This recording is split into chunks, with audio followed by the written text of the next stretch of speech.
जी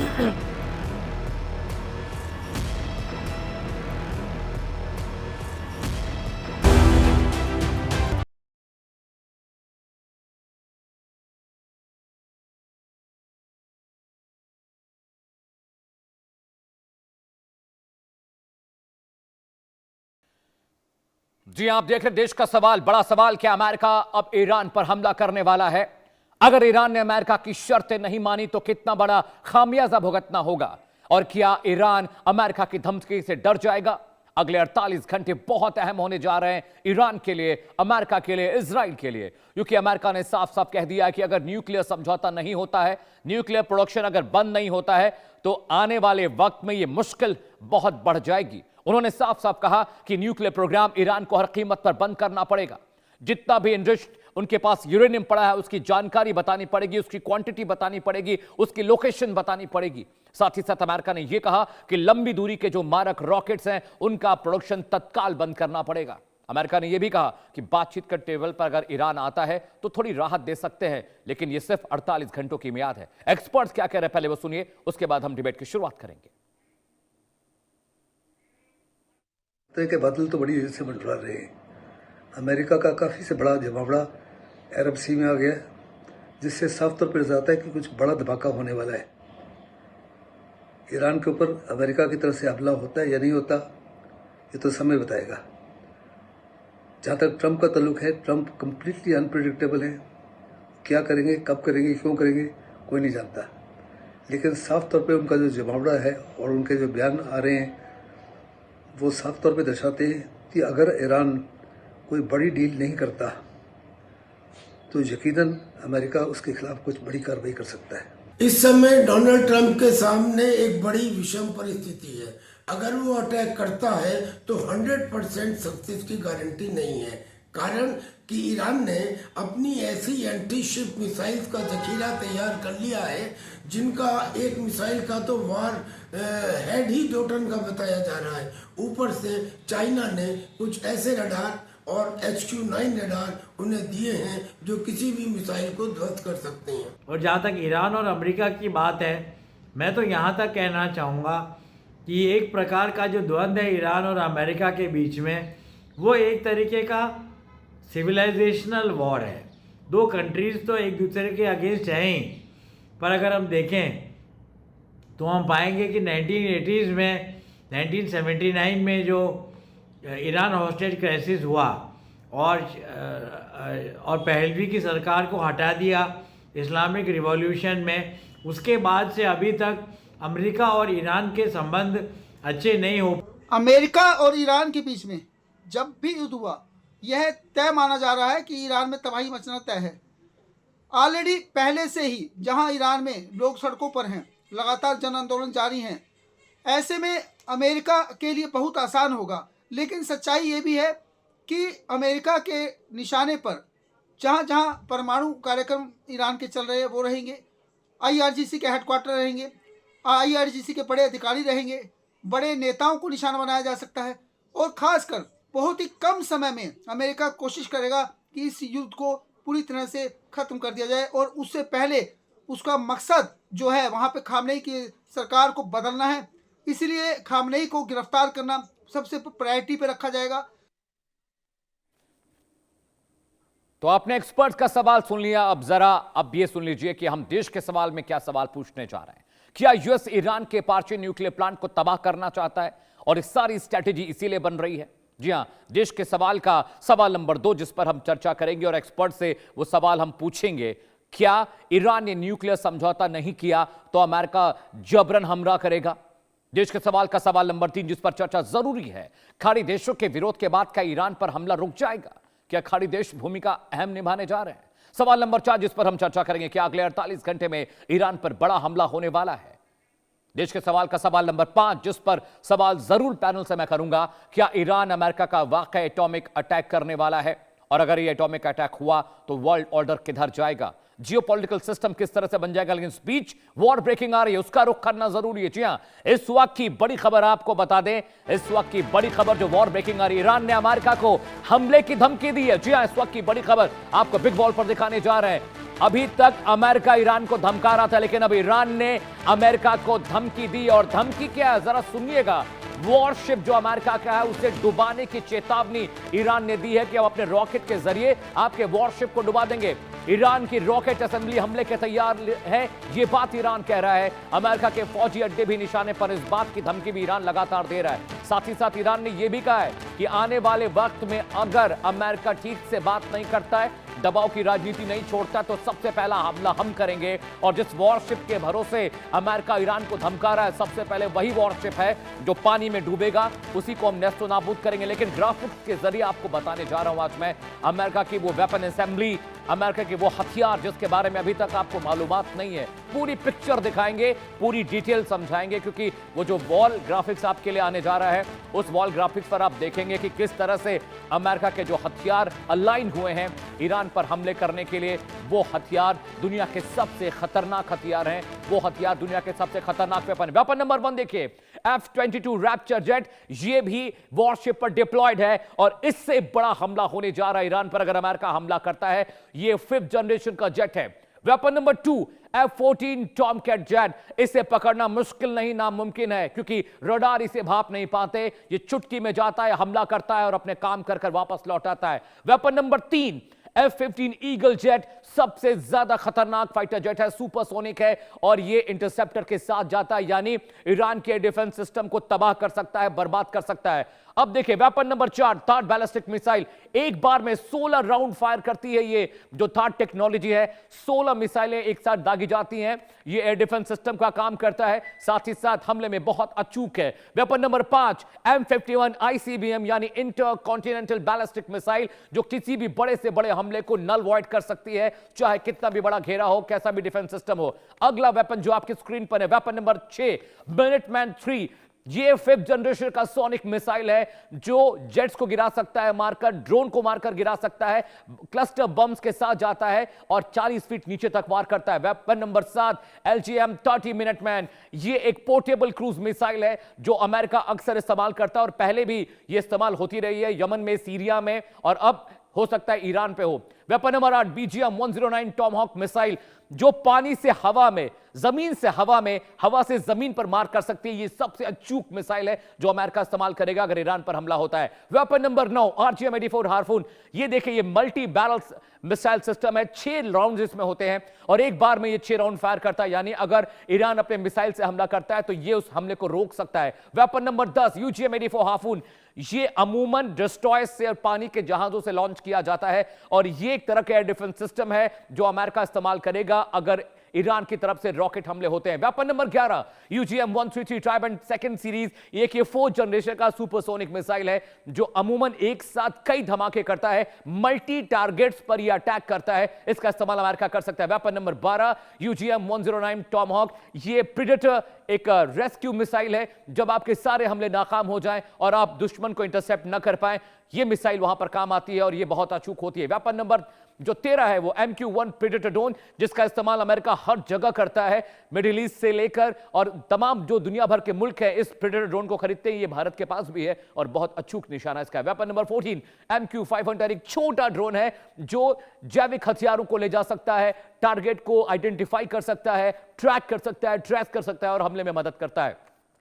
अगला weapon number 15 RQ-14 dragon 1, ये एक पोर्टेबल ड्रोन है जो देखने में बहुत मुश्किल है, यानी अगर ये आपके सामने से गुजर जाए तो आप इसको देख नहीं पाएंगे। 0 एमिशन है, 0 साउंड है। अगला जो वेपन था वो हमने आपको दिखा दिया। तो ये पूरी खेप है अमेरिका की, जो 15 वेपन के साथ अमेरिका जा रहा है ईरान के साथ जंग में। जरा सोचिए अमेरिका कैसे करेगा अटैक, अटैक के ऑप्शंस क्या क्या हैं। देखिए, एयर स्ट्राइक अमेरिका कर सकता है ईरान के ऊपर, अगर उसको अगर ईरान को हराना है, उसे परेशान करना है, बर्बाद करना है। ऑप्शन नंबर 2 क्या है वो भी आपके लिए जानना जरूरी है। क्रूज मिसाइल या डिस्ट्रॉयर के जरिए भी डोनाल्ड ट्रंप ईरान पर हमला कर सकते हैं। पूरी स्ट्रैटेजी प्लान है, क्या करना है, कैसे करना है। ऑप्शन नंबर 3 आपकी टीवी स्क्रीन पर आने जा रहा है। उसके जरिए समझिए कि अमेरिका किस तरह से एरियल ड्रोन अटैक करेगा। जो ड्रोन्स मैंने अभी आपको दिखाए थे पहले ग्राफिक्स में, उन ड्रोन का इस्तेमाल अमेरिका करेगा ईरान को खत्म करने में, तबाह करने में, बर्बाद करने में। ऑप्शन नंबर 4 जो डोनाल्ड ट्रंप ने, जो पेंटागन ने, व्हाइट हाउस ने प्लान किया है, साइबर अटैक किया जाएगा, ईरानी कमांड सेंटर पर हमला होगा ताकि ईरान अपने ऊपर होने वाले हमलों को बचा ना पाए, उनको रोक ना पाए। ऑप्शन नंबर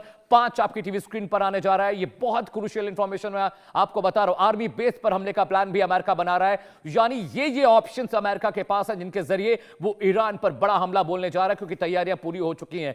आर्मी बेस पर हमला करने के बाद जो आर्मी जब नहीं होगी तो आखिर हमला कैसे होगा। Option number 6 long range missile का इस्तेमाल अमेरिका करेगा। जो टॉमहॉक मिसाइल मैंने आपको बताई थी, आईसीएम्स बताई थी, उनका इस्तेमाल होगा। यानी जाने की जरूरत नहीं है, हजारों किलोमीटर दूर से हमला होगा और ईरान तब और बर्बाद हो जाएगा। तो ये अटैक के ऑप्शन है अमेरिका के लिए कि अमेरिका अगर ईरान पर हमला करता है तो किस तरह के ऑप्शन उसके पास होंगे और किस तरह से वो अटैक प्लान करेगा। यूएस अब्राहम लिंकन की जो फ्लीट है उसके अंदर क्या क्या है ये देखिए। ये बहुत रोचक जानकारी मैं आपको बताने जा रहा हूं। यूएस अब्राहम लिंकन अकेले नहीं पहुंचा है, उसके साथ कौन कौन है। वॉरशिप का नाम देखिए, यूएसएस अब्राहम लिंकन। किस क्लास का है? निमित्ज क्लास का, यानी एटॉमिक संचालित डिस्ट्रॉयर है जो कि अब्राहम लिंकन के साथ खड़ा है। अब्राहम लिंकन अकेला नहीं है। वॉरशिप नंबर 2, वॉरशिप का नाम है यूएस फ्रैंकी पीटरसन जूनियर और ये एक अर्ले बर्ग क्लास का है, यानी ये एटॉमिक वेपन को कैरी कर सकता है, महीनों जंग में शामिल रह सकता है। वॉरशिप नंबर 3 जो कि अब्राहम लिंकन के साथ लगातार समंदर में चक्कर लगा रहा है, उसका नाम है, वॉरशिप का नाम है यूएस सुवांस और ये अर्के बर्ग क्लास का है, यानी ये कि विध्वंसक तोप चालक है और ये बहुत तेजी से हमला करता है पानी से जमीन पर। वॉरशिप नंबर 4 जो अभी भी वहां पर ईरान के बहुत करीब, उसका नाम है यूएसएस माइकल मर्फी और ये अल्के बर्ग क्लास का एक विध्वंसक पोत है, यानी ये भी हमला करने में सक्षम है, ग्राउंड ऑपरेशन में मदद कर सकता है अमेरिकी फौजियों के। अगला वॉरशिप देखिए, वॉरशिप नंबर 5, इसका नाम है यूएसएस ओयो और इसका क्लास जोयो क्लास का है, यानी ये मीडियम टू लॉन्ग रेंज हमलों के लिए इस्तेमाल होता है। इस पे फ्यूल कैरी कर सकते हैं, रसद कैरी कर सकते हैं, इसका इस्तेमाल भी हो रहा है। वॉरशिप नंबर 6, वॉरशिप का नाम है कैरियर एयर विंग, इसकी क्लास अननोन है क्योंकि ये बहुत नया है और अमेरिका ने इसके बारे में ज्यादा जानकारी साझा नहीं की। तो यूएस अब्राहम लिंकन अकेला नहीं गया है, 6 लड़ाके उसके साथ हैं जो उसके चारों तरफ होंगे और उनके जरिए बड़ा हमला होगा। अब समझिए कि अमेरिका के लिए मुश्किल ये नहीं है कि ईरान पर हमला कैसे होगा, अमेरिका के लिए मुश्किल यह है कि बिना हमले के कैसे ईरान को कंट्रोल किया जाए, कैसे ईरान पर होने वाले हमले से पहले ईरान को बता दिया जाए कि अगर आप नहीं मानते हैं तो आपके लिए बहुत मुश्किल हो जाएगी। अब थोड़ा संभावनाओं पर बात कर लेते हैं। जी हां, ईरान पर हमले के बाद क्या होगा? एटॉमिक वेपन की होड़ शुरू हो जाएगी क्या? संभावना नंबर 1, ईरान के पास एटॉमिक वेपन बनाने की टेक्नोलॉजी मौजूद है, दुनिया इसे जानती है और यही अमेरिका को सबसे ज्यादा डरा रहा है और इसी को लेकर अमेरिका सहमा हुआ है। संभावना नंबर 2 क्या है? अमेरिका के हमले के बाद ईरान सख्ती से जवाब देगा और सख्ती का मतलब होता है कि वो अपनी पूरी ताकत के साथ अमेरिका पर हमला करेगा और यही सबसे जो टेंस सिचुएशन होने जा रही है अमेरिका और ईरान के जंग के बीच। संभावना नंबर 3 क्या है? तबाही हुई तो ईरान एटॉमिक वेपन का इस्तेमाल कर सकता है, यानी अगर ईरान को लगा कि सब कुछ खत्म हो रहा है तो वो बहुत मुमकिन है कि अमेरिका और इजराइल पर वो एटॉमिक वेपन का इस्तेमाल जरूर करेगा। और संभावना number 4, US uranium enrichment program बंद करना चाहता है और ईरान ये कतई बर्दाश्त नहीं करना चाहता है। प्रोग्राम बंद हो जाता तो शायद ये जंग ही नहीं मुमकिन थी, लेकिन ईरान मानेगा नहीं। संभावना यह भी है कि अगर ईरान मान जाता तो जंग टल जाएगी। संभावना नंबर 5, बैलिस्टिक मिसाइल के प्रोडक्शन पर रोक चाहता है अमेरिका और ईरान यह भी करने के लिए तैयार नहीं। वो चाहता है कि नहीं, हम ऐसा नहीं कर सकते, क्योंकि ऐसा करने से ईरान कमजोर हो जाएगा, अमेरिका का दबाव बढ़ जाएगा। संभावना और आखिरी संभावना नंबर 6, हमास हिजबुल्लाह हुती पर बैन और जो भी इनको मदद मिल रही है वो बंद हो। अमेरिका ये चाहता है। ये जंग की 6 अहम संभावनाएं हैं। अगर ईरान मान जाता है तो हालत बच सकती है, ईरान अगर नहीं मानेगा तो मुश्किल बढ़ जाएगी। इस बीच वॉर ब्रेकिंग आ रही है, उसका रुख करना जरूरी है। जी हां, जंग के मैदान में सीधे सबसे पहले खबर आप तक पहुंचाने की कोशिश इंडिया न्यूज कर रहा है। जी हां, यूएस ईरान के साथ बातचीत को तैयार है। ये इस वक्त की बड़ी खबर आपको बता दें, अमेरिका ने ईरान के साथ बातचीत की पेशकश की है। न्यूक्लियर प्रोग्राम बंद करने की शर्त अमेरिका ने रखी है। लॉन्ग रेंज मिसाइल प्रोडक्शन बंद होना चाहिए ईरान का, यह बात अमेरिका लगातार कह रहा है और अगर यह बात हो जाती है, समझौता हो जाता है तो बहुत मुमकिन है कि हमला जो है वो टल जाए, नहीं तो हमला होना तय है। लॉन्ग रेंज मिसाइल का प्रोडक्शन भी अमेरिका चाहता है ईरान बंद कर दे। तो ये शर्तें रखी हैं अमेरिका ने ईरान के साथ, अगर वो मान जाता है तो बहुत मुमकिन है कि जंग रुक जाए और जो दिक्कतें, जो परेशानियां आ रही हैं उसका हल मिल जाए। लेकिन ईरान भी जिद पर अड़ा हुआ है और साथ ही साथ अमेरिका भी इस बात पर अडिग है कि किसी भी कीमत पर ईरान को झुका करेंगे। एक बड़ा पैनल मेरे साथ जुड़ रहा है, अगले 1 घंटे लगातार उनसे हम चर्चा करेंगे। मेजर जनरल AK सिवाच मेरे साथ हैं, रक्षा मामलों के जानकार हैं। सर बहुत बहुत आपका स्वागत है, थैंक यू सो मच कि आप शो में आए। रविंद्र सचदेवा जी हैं, विदेशी मामलों के जानकार हैं, फॉरेन मिनिस्टर एक्सपर्ट है। सर बहुत बहुत स्वागत है आपका। प्रणाम। एम्बेसडर प्रदीप कपूर मेरे साथ हैं, फॉर्मर डिप्लोमेट हैं। सर आपका भी बहुत बहुत स्वागत है। अमरीश मिश्रा जी मेरे साथ हैं, वॉर हिस्टोरियन है और मिडिल ईस्ट मामलों के जानकार है। सर आपका भी बहुत बहुत स्वागत है। सबसे पहले मैं जनरल साहब के पास जाऊंगा। जनरल साहब, अभी जो सिचुएशन बन रही है वहां पर और वॉर की जो सिनेरियो, जो टैक्टिकल सिचुएशन मैंने समझाई अभी दर्शकों को, मैं आपसे समझना चाह रहा हूं कि इतनी भारी भरकम तैयारी हो गई है, इतनी सारी शर्तें रख दी गई हैं, ईरान दबने को तैयार नहीं है। और अमेरिका जब कोई दबता नहीं है तो अमेरिका के पास सिर्फ एक ही युक्ति, स्ट्रैटेजी होती है, जो झुकेगा नहीं उसे तोड़ देंगे। सर हाँ देखो अमित, ये सच्चाई है। आप कह रहे हैं कि झुकेगा नहीं, तोड़ देंगे, मगर ये भी सोचना है कि तोड़ सकेंगे या नहीं, ये बहुत इंपॉर्टेंट है। राइट क्योंकि अगर आप देखें कि अमेरिका, इसमें कोई शक नहीं है कि अमेरिका ने बहुत तैयारी कर ली है, कि उसकी जो बेसिस हैं वहाँ पर उसने पेट्रोइट मिसाइल सिस्टम और एयर डिफेंस का थार्ड सिस्टम लगा दिया है। F-22 Raptor, F-35, F-15 aircraft ले गया है। 50,000 से करीब और जवान वहाँ पर डाल दिए हैं। और जो सबमरीन हैं उसमें टोमाहॉक मिसाइल लगा दी हैं, जो कि एक प्रकार से समुद्र से हमला करेंगी। एयरक्राफ्ट कैरियर जो है इब्राहिम लिंकन, उसको इंडो पैसिफिक से लेके अभी पर्शियन गल्फ में ले आए हैं। और एक जो नया डिस्ट्रॉयर भी मूव करा दिया है, जिससे 7 डिस्ट्रॉयर हो जाएंगे समुद्र में। मगर हमें ये समझना पड़ेगा कि ईरान वेनेजुला नहीं है। जब ईरान के ऊपर हमले होंगे तो ईरान भी पलटवार करेगा, और ईरान जो पलटवार करेगा वो इसकी जो बेसिस हैं स्पेशली मिडिल ईस्ट के अंदर, चाहे वो सऊदी है, यूएई है, बहरान है, ओमान है, जॉर्डन है, उन पे हमले होंगे और उनके ऊपर हमले सटीक होंगे। क्रॉस फायर में कोलेटरल डैमेज भी होगा इन देशों को। Right sir. दूसरा, इजराइल पे जो हमले होंगे वो भी आयरन डोम सिस्टम जो है वो पिछली बार काफ़ी उसमें कमी आ गई थी, इजराइल को भी नुकसान। अब बात आती है कि क्या अमेरिका कुछ कर पाएगा ईरान के ऊपर। देखो अभी सरप्राइज फैक्टर नहीं है, ईरान को मालूम है कि हमला होने वाला है, उसने तैयारी कर ली है। अब वो बहुत ज़्यादा तैयार है, जो कि लास्ट टाइम जो 12 से 14 दिन की लड़ाई हुई थी उससे। अब जो सच्चाई है कि जो मसाद और CIA के एजेंट वहाँ पर अंदर घुसे थे, वो IRGC के अंदर फूट नहीं पैदा कर पाए। याद रखो, अगर कुछ करना है अयातुल्लाह अल खमैनी के अगेंस्ट तो आपको IRGC में फूट पैदा करनी है, क्योंकि IRGC एक ऐसा संबंध है कि अगर वो अयातुल्लाह अल खमैनी के साथ है, वो लॉयल्टी है, तो फिर बड़ा मुश्किल है कि कुछ ईरान में होना। तो क्या होगा अगर ईरान के ऊपर ये जो हमले होते हैं, ईरान पलटवार करेगा, नुकसान उधर भी होगा। क्या रजीम चेंज हो सकती? बिल्कुल नहीं हो सकती। अगर रजीम चेंज अमेरिका ने करनी है तो वो बूट्स ऑन ग्राउंड करेगा, बूट्स ऑन ग्राउंड वो करना नहीं चाहता। तो ऐसे में रजीम कोलैप्स हो सकती है, रजीम चेंज नहीं होगी। अगर रजीम कोलैप्स होती तो उसके बाद कौन? तो ये एक बड़ा क्वेश्चन है। अमेरिका एक प्रेशर टैक्टिक्स कर रहा है, एक चारों तरफ से प्रेशर डाल रहा है ईरान पे कि जिस प्रकार से ईरान मान जाए न्यूक्लियर डील के लिए। मेरा मतलब यही है कि लड़ाई होने के चांसेस कम हैं। वैसे तो कोई किसी की प्रॉमिस नहीं कर सकता, क्योंकि डोनाल्ड ट्रंप इज अनप्रेडिक्टेबल, मगर उनको पता है कि इसका इम्पैक्ट क्या होगा, इसका पलटवार क्या होगा, इसको क्या नुकसान हो सकता है। तो मुझे लगता है ये जितनी भी कार्रवाई हो रही है, ये एक प्रकार से पोस्चरिंग है, प्रेशर टैक्टिक्स है, कि जिससे ईरान मान जाए और वो न्यूक्लियर डील साइन कर दे। ऐसा होने की संभावना ज़्यादा है।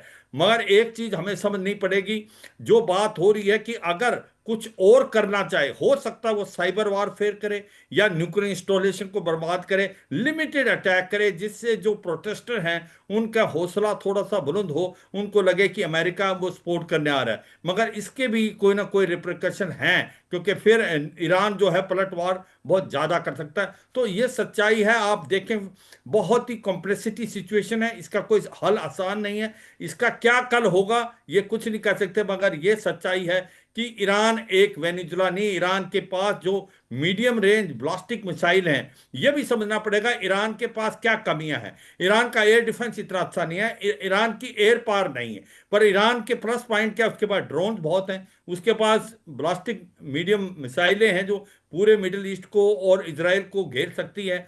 तो वो जो पलटवार करेगा उसमें बहुत बड़ा नुकसान होगा।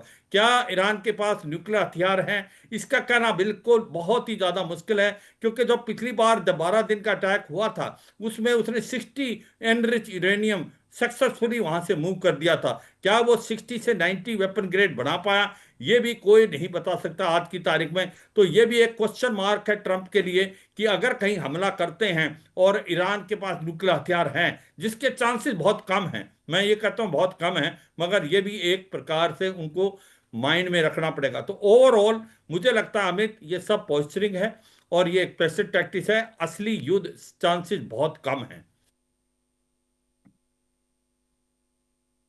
जनरल साहब बता रहे हैं कि ये प्रेशर टैक्टिस है और दबाव बनाने की कोशिश है, और वो चाहते हैं कि ईरान इन दबावों के सामने झुक जाए ताकि बिना हींग और फिटकरी लगे सारा काम अमेरिका का बन जाए। लेकिन सर, आपको भी लगता है, आप तो इतने सालों से, दशकों से ट्रैक कर रहे हैं इंटरनेशनल अफेयर्स को, आपको लगता है हमला नहीं होगा सर? और ये इतना भारी भरकम खर्चा, इतने पैसे खर्च अमेरिका कर रहा है सिर्फ दबाव बनाने के लिए? Ravinder sir. Oh, thank you very much. A pleasure. इतने esteemed पैनल और आपके साथ। सर या क्वेश्चन तो है कि अमेरिका इतना भारी भरकम खर्चा कर रहा है, सारे चीजों को अरेंज रीअरेंज कर रहा है, किस लिए कर रहा है? डेफिनेटली प्रेशर बनाने के लिए कर रहा है, एक्सक्यूज मी। और एक सीरियस मंशा भी है इसके पीछे। बात यह कि सिचुएशन जो ईरान को लेकर है वो एक तरह से कॉम्प्लिकेटेड है ही और हो गई है, क्योंकि इसराइल का मामला भी इन्वॉल्व है।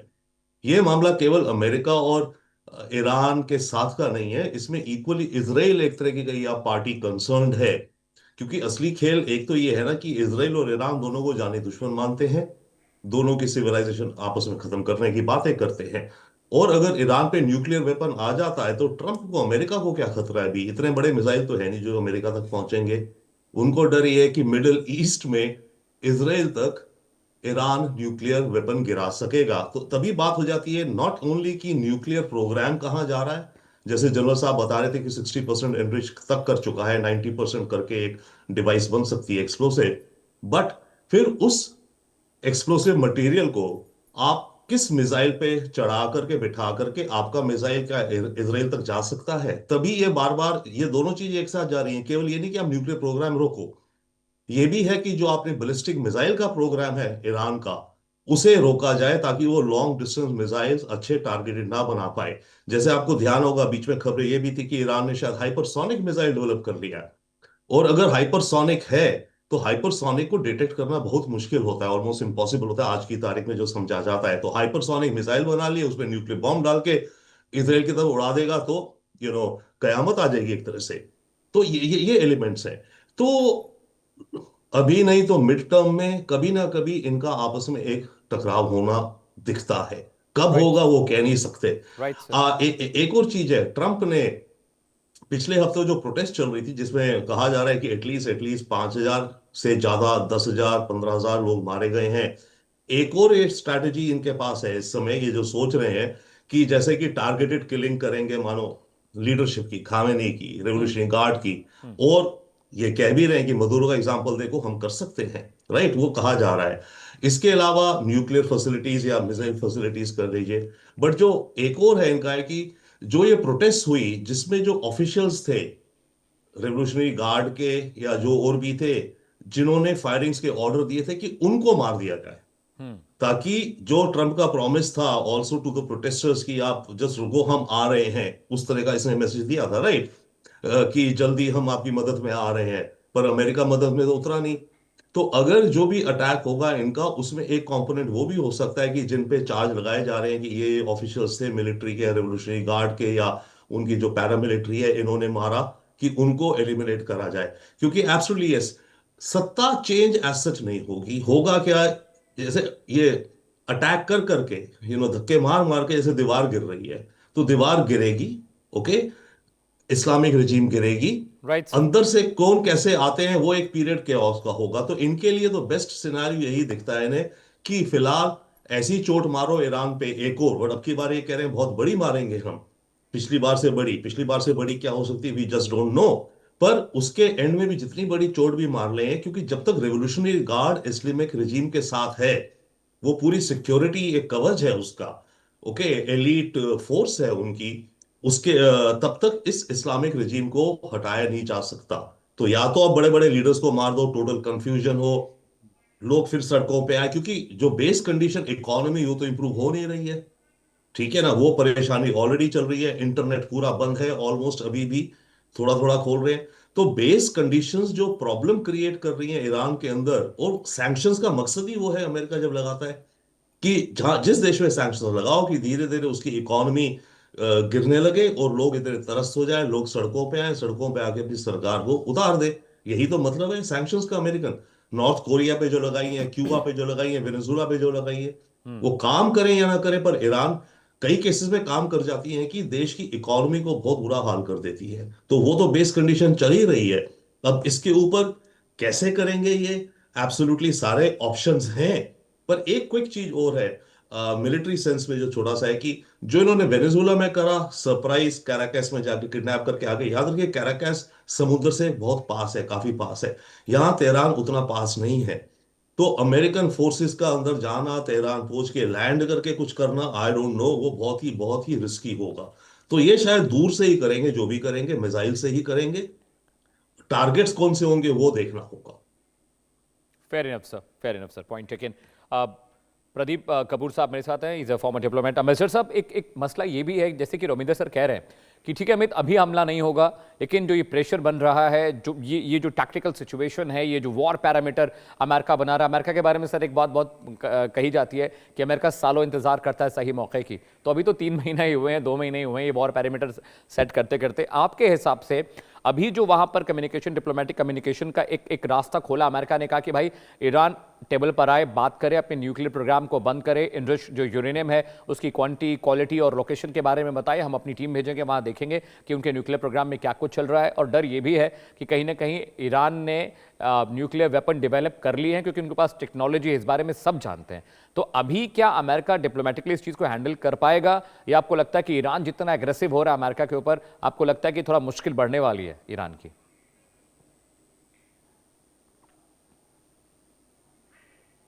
सर प्लीज अनम्यूट करिएगा, you are on a mute sir. Thank you. अब सुनाई दे रहा है? हाँ सर, प्लीज गो अहेड, बाबूलन सर। Thank you. तो ऐसा है कि अभी जो स्थिति है दिन ब दिन बदलती जा रही है, और दिन ब दिन क्या इन मिनटों में भी बदल रही है। तो कोशिश तो जरूर होगी अमेरिका की कि कहीं किसी तरह से बातचीत हो सके, बट बातचीत कहाँ तक आगे बढ़ेगी वो बहुत बड़ा सवाल है, क्योंकि ईरान भी इतना इजी नेगोशिएटर नहीं है। हमने देखा था काफी दशक पहले जब उन्होंने पूरे एम्बेसी, यूएस एम्बेसी को कब्जा कर लिया था, डिप्लोमेट्स को हॉस्टेज ले लिया था, जो एक हिस्टोरिक वायलेशन था डिप्लोमेसी प्रोटोकॉल्स का, रूल्स ऑफ डिप्लोमेसी का। कभी सदियों में नहीं ऐसा हुआ था। तो ईरान भी बहुत मुश्किल देश है। तो अमेरिका का जो नेगोशिएट करने का तरीका है वो काफी हेवी हैंडेड होता है। तो उसमें वो स्टार्ट भी अगर हो जाएंगे कुछ बातचीत, तो उनके कुछ सफल होने के चांस बहुत कम होते हैं।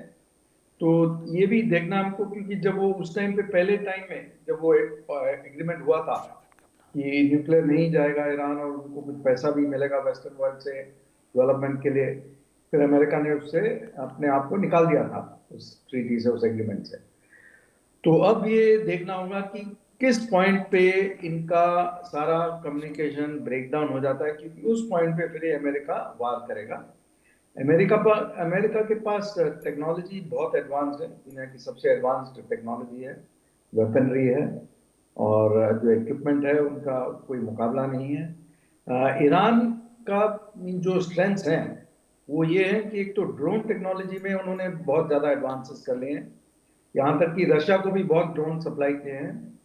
उनको बहुत ज़बरदस्त सपोर्ट मिलता है चाइना से, रशिया से, टर्की से, कुछ और देशों से।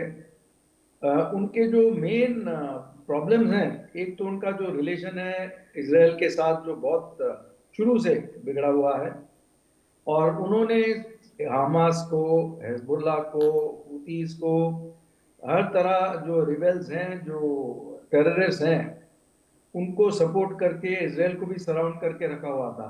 इजराइल ने एक एक करके उनका जो सारी उनकी जो ताकतें थी, जो क्षमता थी सारे टेररिस्ट ग्रुप्स की, वो तोड़ दी है बहुत काफी हद तक। तो अब ईरान थोड़ा सा अकेला पड़ गया है in the sense of not having its proxies. उनकी जो प्रॉक्सी वॉर चल रही थी इजराइल और अमेरिका के खिलाफ, वो काफी हद तक वो बहुत डैमेज हो चुकी है। बट उनके जो मेन सपोर्टर्स हैं अभी भी बहुत बहुत स्ट्रांगली स्टेटमेंट्स भी दे रहे हैं, जैसे टर्की है, और ईरान भी खुद कह रहा है कि Tel Aviv will vanish from the earth अगर Right, ये sir. अटैक किया।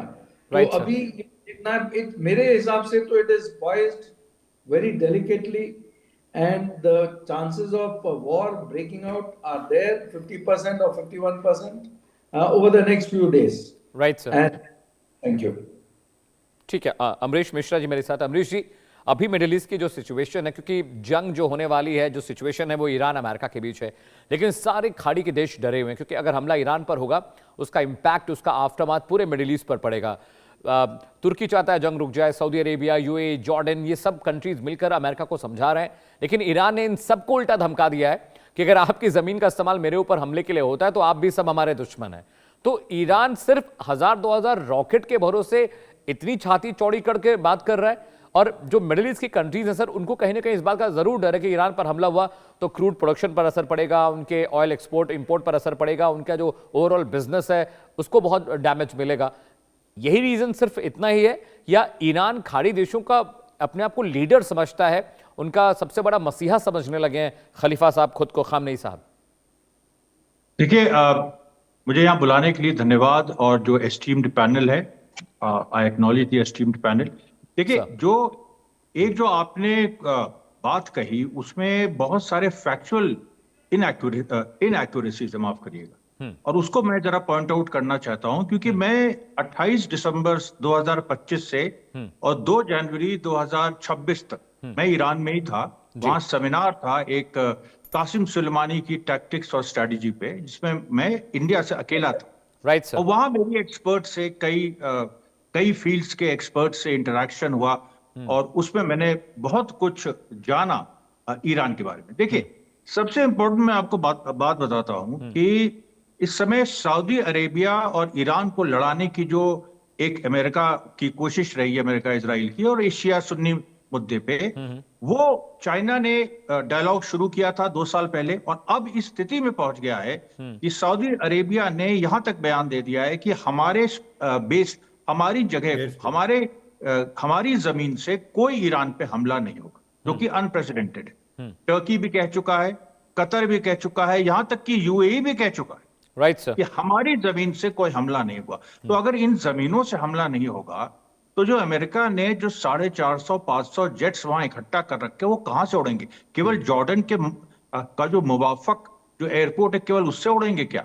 या वो साइप्रस से उड़ेंगे, या वो डिगो गार्शिया से उड़ेंगे, या वो वॉरशिप पे भी उड़ेंगे? ऑलरेडी उनके पास फाइटर जेट्स हैं वॉरशिप पर, जो बहुत करीब है ईरान के, वहां से फ्लाई कर सकते हैं सर, डेक से। हाँ, तो वही मैं कह रहा था कि वहां पर जो इब्राहिम लिंकन से जो वो फ्लाई कर सकते हैं, वहां पर ईरान के पास हदीद 110 है। हदीद 110 वो सुपर ड्रोन है जिसकी जीपीएस जामिंग नहीं हो सकती, क्योंकि वो चाइना का जीपीएस उसमें इन्वॉल्व है। इलेक्ट्रॉनिक वॉरफेयर में जो ईरान ने नए डेवलपमेंट्स किए हैं, जो हाइपरसोनिक मिसाइल्स में जो मैक 10 से लेके मैक 15 के बीच जो ईरान, जो मैं अभी समझ के आए, अभी वो जो उसने डेवलप कर लिया है, उसका क्या होगा? देखिए, यहां पर बात पॉलिटिकल है, मेन बात पॉलिटिकल है, मेन लड़ाई पॉलिटिकल है, और उसको आइडियोलॉजिकल भी आप कह सकते हैं। ईरान का मानना यह है कि इजराइल और अमेरिका का मिडिल ईस्ट में उनकी कोई जगह नहीं, और मामला फिलिस्तीन से शुरू हुआ था, फिलिस्तीन की आजादी से, और जो फ्रीडम फाइटर्स हमास हैं, हिजबुल्लाह हैं, इस तरह के तमाम फोर्सेज हैं, तो उनको डिग्रेड नहीं किया गया है। वो अभी देखिए, अमरीश मिश्रा जी, मैं माफी चाहता हूं, हिजबुल्लाह फ्रीडम फाइटर्स नहीं है सर। जी हमास हैं, फ्रीडम मेरे फाइटर्स हिसाब से हैं। नहीं, मेरे हिसाब से। आपके देखिए, हिसाब आपने से हमको बुलाया है, ये फ्रीडम फाइटर्स तो आपको नहीं, फ्रीडम फाइटर्स हैं। हिजबुल्लाह फ्रीडम फाइटर्स हैं, हमास फ्रीडम फाइटर्स हैं, और दोनों से अमेरिका बात कर रहा है डायरेक्टली। और ट्रंप तो सीधे हमास से बात कर रहे हैं, हिजबुल्लाह से बात कर रहे हैं, ट्रंप के एनवॉइस कर रहे हैं। तो ये सब हम लोग को, ये जो पुरानी चीजें हैं, ये छोड़ देना चाहिए। भारत जब हमास हिजबुल्लाह को टेररिस्ट नहीं मानता तो हमारा क्या अधिकार? और भारत जब ईरान के पक्ष में वोट करता है, अभी यूएनएचआरसी रेजोल्यूशन में केवल दुनिया के 7 देशों ने किया जिसमें भारत था। तो इसका मतलब है कि भारत भी कहीं ना कहीं देखता है कि ईरान को नहीं गिरना चाहिए, और ये इंडिया के नेशनल इंटरेस्ट में, ये बात मेरी समझ में नहीं आती कि बहुत सारे लोग इसको एक्नॉलेज क्यों नहीं करते, जबकि एनएसए हमारे कह चुके हैं, हमारी गवर्नमेंट कह चुकी है, कितनी बार कह चुकी, और फिलिस्तीन के सवाल पे भी जयशंकर प्रसाद कह चुके हैं, सब लोग कह चुके हैं। तो देखिए, इसलिए हम इसको इंडिया के पर्सपेक्टिव से जो आप पूरे मसले को देखिए, इस समय दो चीजें हो रही। एक तो इजराइल के वजूद पे खतरा है, जो अमेरिका को डर है कि अगर हम मार भी देंगे ईरान को तो ईरान इजराइल को मारेगा। दूसरी बात, जो मिडिल ईस्ट में जो बेसेस हैं अमेरिकन, अब ईरान ने ये नहीं कहा कि हम उन देशों को तबाह कर देंगे। ईरान ने कहा है हम तो, आप तो हमारे भाई हैं, हम आपको नहीं, लेकिन हम यूएस बेसेस को वहां पर हम निशाना बना देंगे। और वो ईरान बना चुका है। कासिम सुलेमानी का जब असैसिनेशन 3 जनवरी 2020 को हुआ था, तो 7 जनवरी और 8 जनवरी को क्या हुआ था? एन अल असद बेस पे ईरान ने फायर किया था। कितने अमेरिकन सोल्जर्स आज भी साइकोलॉजिकल ट्रॉमा में है उसकी वजह से। तो अब सवाल यहां पर यह है, देखिए, कि अगर अमेरिका के पास हथियार बहुत है, दुनिया की सबसे मजबूत ताकत है, लेकिन आप ये भी देखिए कि चाइना और रशिया, मैं जब वहां था मैंने देखा मेहराबाद एयरपोर्ट पे चाइनीज एयरक्राफ्ट, और वहां पर जो रशियन और चाइनीज पर्सनल्स हैं उनका एक भारी जमावड़ा है। अब ये जो पूरी स्थिति है, ये वेनेजुला में नहीं थी, ये इराक में नहीं थी, ये अफगानिस्तान में नहीं थी, ऐसी कोई स्थिति नहीं थी। तो जो फैक्ट्स हैं, देखिए, मैं ये चाहता हूं कि फैक्ट्स पे बात हो, जो तथ्य है, और तथ्यों में अभी आप देख रहे हैं कि ईरान को घेरा है। अब देखिए इजराइल कैसे घेरा हुआ है, उधर से यमन है, हूतीज है, और हूतीज के पास बुरकान 2 मिसाइल से उन्होंने साबित कर दिया है कि वो अपनी मिसाइल से कई बार वो इजराइल को निशाना बना चुके हैं। हिजबुल्लाह को डिग्रेडेड मत समझिए, क्योंकि हिजबुल्लाह के पास जो लेटेस्ट डेवलपमेंट्स हैं वो एक अलग कहानी कहते हैं। उधर इराकी रेजिस्टेंस है, जो यूएस बेसिस जो अल तन्फ में है या इवन जॉर्डन के, वो उनके निशाने में है। और नूरुल मालिकी जो नए प्रेसिडेंट बन सकते हैं इराक के, उनके खिलाफ जो ट्रंप ने बयान दिया था, तो इराक में एक मोबिलाइजेशन हो गया है। Right sir. शिया भी हैं, सुन्नी भी हैं अमेरिका के खिलाफ। तो ये भी देखिए, इजराइल भी घिरा हुआ है बुरी तरह। Point taken sir. इस बीच सर एक बड़ी ब्रेकिंग आ रही, वॉर ब्रेकिंग में पर जा रहा हूं, उसके बाद मैं जनरल साहब के पास आऊंगा।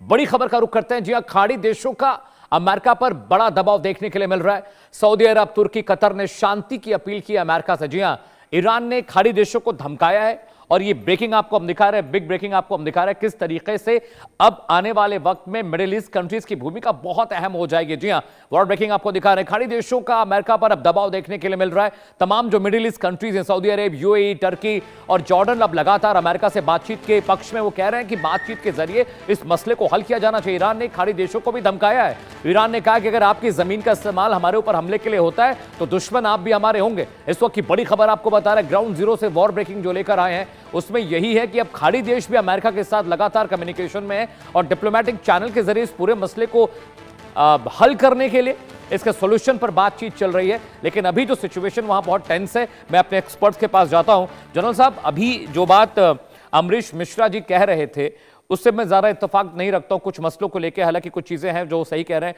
I agree on that. कुछ मसलों को मैं इत्तेफाक नहीं रखता हूं। अब हमास, हिजबुल्लाह जैसे आतंकवादी जो संगठन है, जैसे तालिबान ने अपने आप को बहुत बदलने की कोशिश किया, वो एक पॉलिटिकल रेजिम की तरह बिहेव करना शुरू कर दिया है। लेकिन हिजबुल्लाह, हूतीज और इनके लिए तो अभी बहुत टाइम लगेगा। ये तो बात की भाषा समझते ही नहीं है।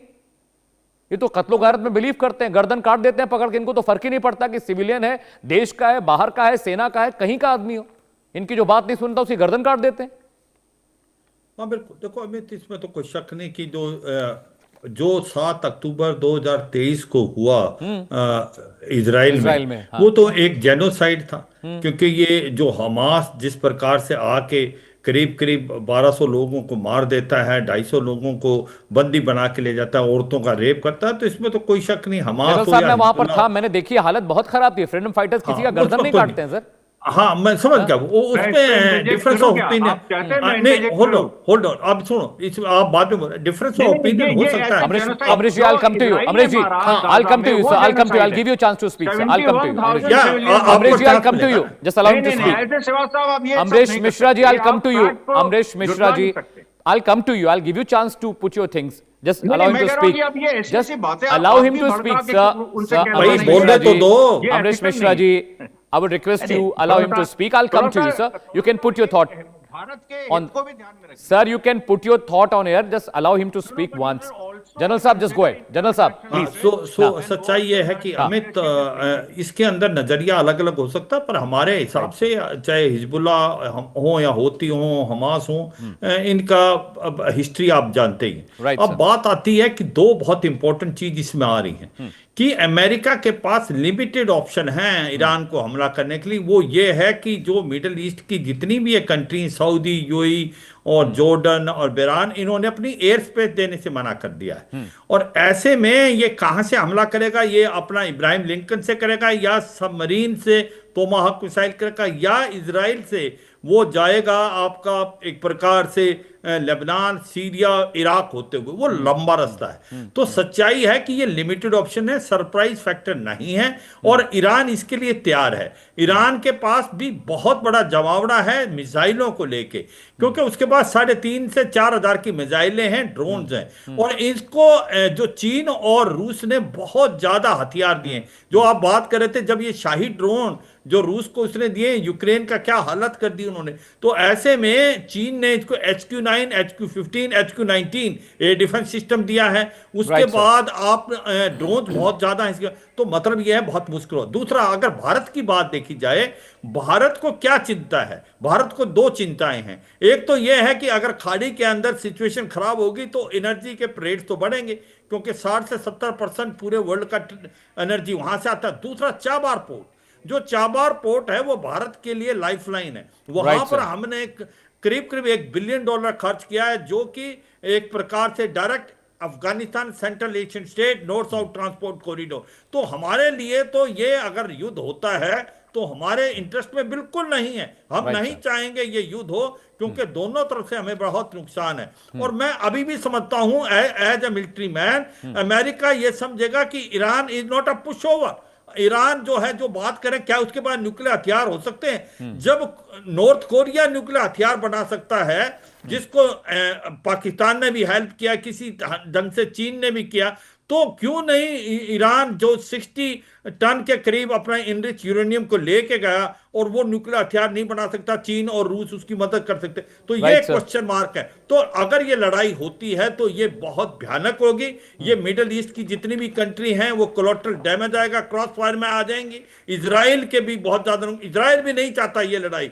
मुझे लगता है अमेरिका इस चीज को मद्दे रखते हुए कोई ना कोई करेगा। आपको मैं एक चीज बताऊं, JCPO 2015 में साइन हुआ, joint sir. Comprehensive plan of action, जिसके अंदर P5+1 थे। वो 2019 में अमेरिका उससे निकल गया, जबकि डोनाल्ड ट्रंप .1 था। तो अगर उस समय नहीं निकलते तो फिर ये कभी वेपन बना ही नहीं पाता। जनरल साहब पॉइंट चेक इन। मेरे पास मुझे लगता वक्त बहुत कम बचा है, मुझे अभी रविंदर सर के पास जाना। Ravinder sir, I give you 60 seconds, 1.5 minute to you sir. अभी जो अमरीश सर बता रहे हैं और जो जनरल साहब भी बता रहे हैं, मुझे लगता है कि अभी वक्त ये नहीं है कि कौन फ्रीडम फाइटर है, किसकी लड़ाई का तरीका क्या है। अभी मुझे जो समझ में आ रहा है कि पूरी दुनिया को आतंकवाद से खतरा है, बीट अलकायदा, बीट जैश ए मोहम्मद। अलकायदा भी खुद को फ्रीडम फाइटर बताते हैं सर, जैश ए मोहम्मद भी खुद को फ्रीडम फाइटर बताते हैं। वही कमोबेश हालत हुतीस की, हमास की, हिजबुल्लाह की भी है। You can't compare Al Qaeda with मैं Hamas. बुलेट पॉइंट्स में, मैं प्लीज मैं बुलेट पॉइंट्स में कहने की कोशिश करूंगा क्विकली। जो पॉइंट है, देखिए, sir. ईरान की जो सोचना है वो समझ आता है। इरानियन रेवोल्यूशन जब हुआ तो खोमेनी आए थे, तो उन्होंने 1979, शाह को right, हराया। sir. Shah was back totally by America. तो तब Right, से sir. ईरान ये कहता है कि अमेरिका तो शैतान है और इजराइल उसके साथ, वो अलग है।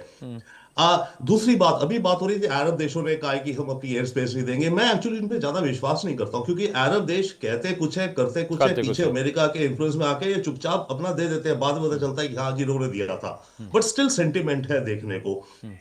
एक बात जो है कि रेवोल्यूशनरी गार्ड और ईरान के अंदर इनसाइडर्स हैं जो बिके हुए हैं, और वो फैक्ट है। बाय द वे, एक बहुत बड़ा खतरा है दुनिया भर के लिए, भारत को भी घंटी है। मोसाद और CIA ने डेफिनेटली इस ईरान के अंदर अपने एजेंट्स बनाए। इनको कैसे इतनी एग्जैक्ट लोकेशन पता चल जाती है मारने की? वेनेजुएला में आपने देखा, वहां भी इनसाइडर होगा तभी तो, एंड एक्नॉलेज्ड है, एक इनसाइडर सोर्स ने मदुरो की पूरी लोकेशन दी थी।